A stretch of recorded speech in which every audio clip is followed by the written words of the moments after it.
Hola, qué gusto poder compartir el día de hoy la palabra del Señor contigo.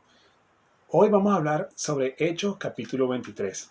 Pero antes de entrar en Hechos capítulo 23, vayámonos a Hechos capítulo 20, versículos 22 y 23, donde Pablo estaba explicando qué iba a hacer de su vida en los próximos días.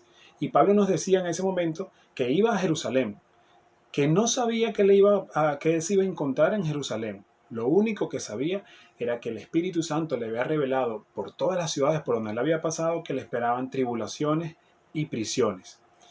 Ya en Hechos capítulo 23, antes de ver cómo estaba Pablo en ese momento, te quiero hacer una pregunta. ¿Alguna vez has estado sometido a grandes pruebas? Si has estado sometido a grandes pruebas, ¿qué has hecho en esos momentos?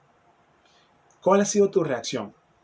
Veamos cómo reaccionó Pablo en Hechos capítulo 23, donde hay una gran prueba.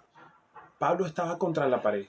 Estaba en una cárcel romana, acusado por el liderazgo religioso judío, que sencillamente odiaba a Pablo porque Pablo estaba haciendo o cumpliendo el propósito por el que el Señor lo llamó, que era dar las buenas nuevas del Evangelio. Pero a pesar de eso, Pablo nunca desmayó en su propósito. Probablemente tuvo miedo, probablemente se frustró o se cansó, pero nunca desmayó en su propósito. Y esto es un dato muy importante en lo que nos va a enseñar Pablo el día de hoy en Hechos capítulo 23. Pablo siempre trató de testificar del Señor, más allá de justificar su acción. Él, cuando los religiosos le preguntaban o lo increpaban en preguntas, o sencillamente lo calumniaban, él respondía dando era testimonio del Señor Jesucristo, más allá de defenderse él mismo, porque él sabía que por encima del propósito que él tenía, lo que él podía lograr, lo podría lograr únicamente porque el Señor estaba con él. Pero además de esto, Pablo pasó por grandes pruebas. Había sido víctima de un complot de más de 40 hombres que habían prometido no ingerir comida ni bebida hasta darle muerte a Pablo. Pero además de eso, Pablo, que ya estaba preso en una cárcel que parecía que todo estaba perdido, estaba ahí en una paz y en una tranquilidad, que es la paz y la tranquilidad que el Señor nos promete, que sobrepasa todo entendimiento. Ahora bien, tres claves importantes que aquí podemos ver en Hechos capítulo 23. Primero, Pablo demostró una fe sencilla. La fe de Pablo no le pedía explicaciones al Señor. Si nos vamos a los capítulos anteriores, Pablo sabía que se enfrentaba a un gran reto y grandes persecuciones. Sin embargo, él no contrariaba la voluntad del Señor. Él se sometía a la voluntad del Señor. Y cuando lo increpaban, él reaccionaba de forma mansa y humilde. Sí, luchaba contra la injusticia, pero de forma mansa y humilde. ¿Tú sabes qué significa humildad o mansedumbre? Someterse a la voluntad del Señor. Y eso era lo que estaba haciendo Pablo. Por eso es que la fe de Pablo era una fe de acción. Lo único que él hacía era accionar lo que el Señor le iba revelando. Porque Pablo sabía y tenía el firme convencimiento de que el Señor estaba con él. Lo segundo, Pablo cumplía su propósito. Y lo podemos ver en Hechos capítulo 23, versículo 11.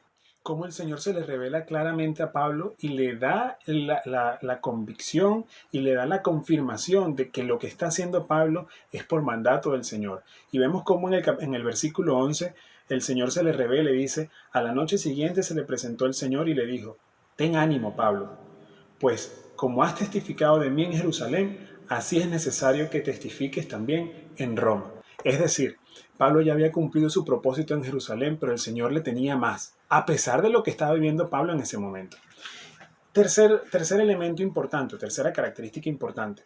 Dios usó todos los mecanismos para proteger a Pablo. Primero, le dio la sabiduría a Pablo de poder dividir al concilio, que estaba dividido entre saduceos y fariseos. Y Pablo, en un gran momento de viveza, porque el Señor le reveló, le dice a todo el concilio: pues yo soy fariseo.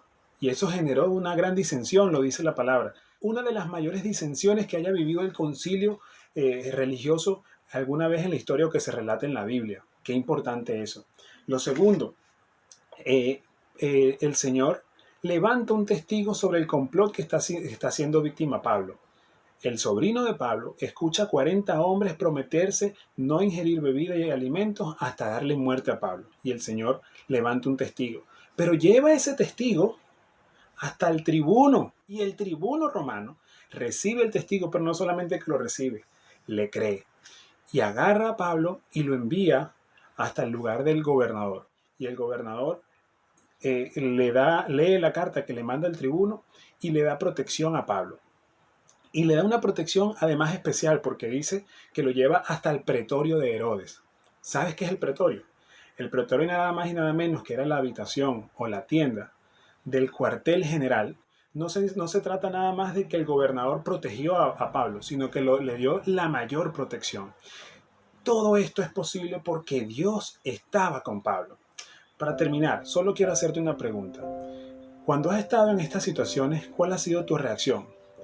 ¿Qué crees tú que ha hecho Dios con estas situaciones en tu vida? Piensa un poco en esas situaciones que hayas podido pasar y piensa en qué ha cambiado tu vida el Señor. Que Dios te bendiga.